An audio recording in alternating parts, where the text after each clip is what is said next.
Right, today I'm going to have a quick look at the Greener air rifle. Now these were made by W.W. Greener, probably more famous for their shotguns.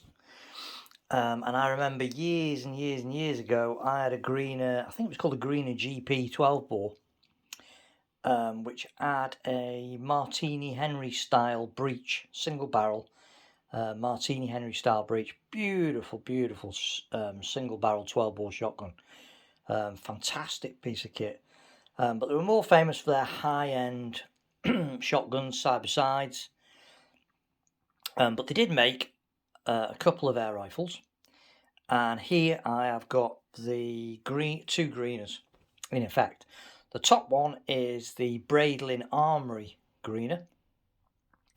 And the bottom one is the Greener, what's become known as the Camback. So I've done the Braidlin Armory one before now. That was made first, and they were made in very, very, very low numbers. And it's almost the same rifle, but without the cam lock mechanism, and a little bit simpler in a couple of areas. So we'll have a look at the Camback one in a bit more detail, and have a look at that. Right, so it's called a Camback because it's got a really unusual action. It's got a locking lever here that's actually on a cam. So when you undo it, it slightly opens the gap between the cylinder and the barrel. And then when you close it, it tightens that gap up slightly. And the idea behind that was that it drags the barrel and the breech up tight against the washer, the little breech seal. And also inside of here, I'll just break it open, just bear with me a minute. Inside of here, you can see that there's a little projection on the breech face as well. And what happens is when that barrel's dragged back with that cam, that little projection also pushes the pellet into the barrel slightly.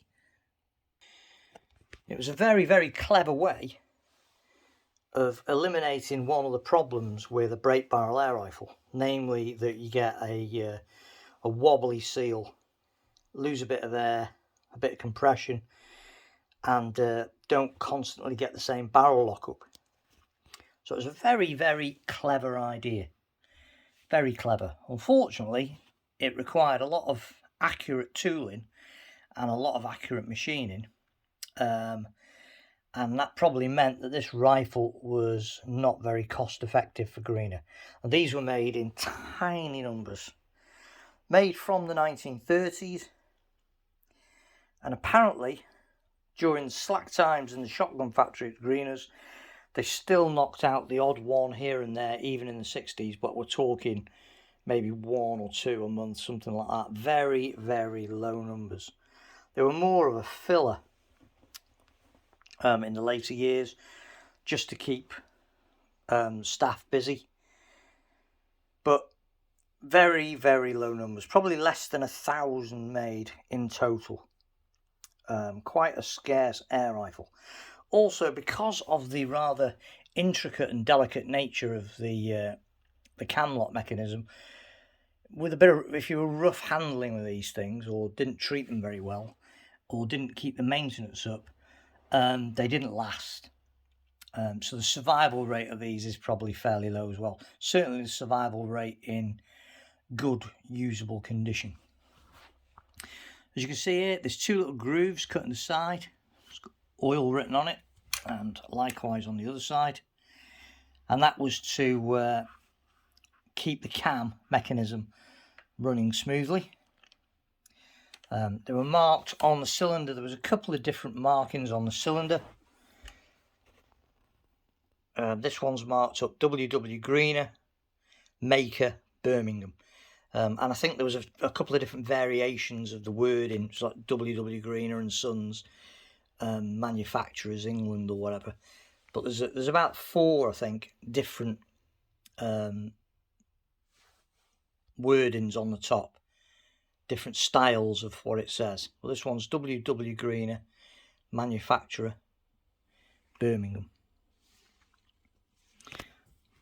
And apart from that, the only other markings on it, it's got the calibre, so it's got .22, it's got the serial number, and this one's 827, and it's got the oil markings here.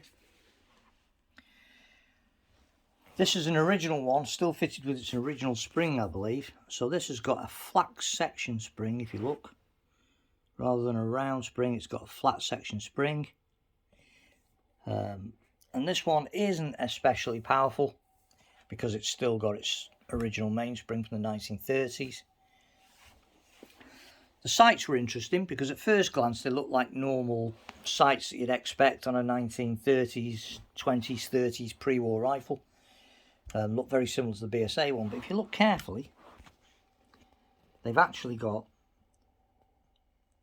a small screw on the side, just here, which is one of those little screws on either side, so you can actually, on these, without drifting it in its dovetail, by turning that, you can adjust the windage, which is very rare. You don't often see that on these early pre-war rifles. Most just have a driftable sight, so you can actually adjust these for windage. They've got a raised blade foresight dovetailed into a ramp, and an adjustable trigger with the little screw at the front like BSAs and like a lot of other guns, Heinels, Dianas of the time and all sorts. This one's got a really nice walnut stock, really nice tiger striping on it. Very, very nice. It's waxed walnut, steel butt plate. Turn it over. It's a really, really nice stock. No checkering. Greener didn't like checkering, didn't like checker on his shotguns, and you don't see it on his air guns either. It's one of the distinctive features really of Greener guns, that he didn't like checkering for some strange reason. These, like I say, these are very rare, very scarce. This one's in very good condition, pretty much untampered with really. The only thing I've done to this is I rubbed, someone had put some hideous varnish over the top of the stock, so I rubbed that down and just waxed the stock. I've not rubbed it down properly. I've not I've not sanded it down to get these little dents and marks out of it, because I actually think that they add to the vintage of the rifle. You know, a few little marks on the stock. It's an old gun. It's from the 1930s, so I could have sanded it right back, but I didn't want to. I wanted to keep this one looking with a nice patina on it. But it's got a nice, much nicer stock now with that walnut, waxed walnut stock. Really, really smart. Looks lovely in the flesh. I don't think the video does it justice, to be fair, but it has got a stunning stock on it, and it is a really, really nice rifle.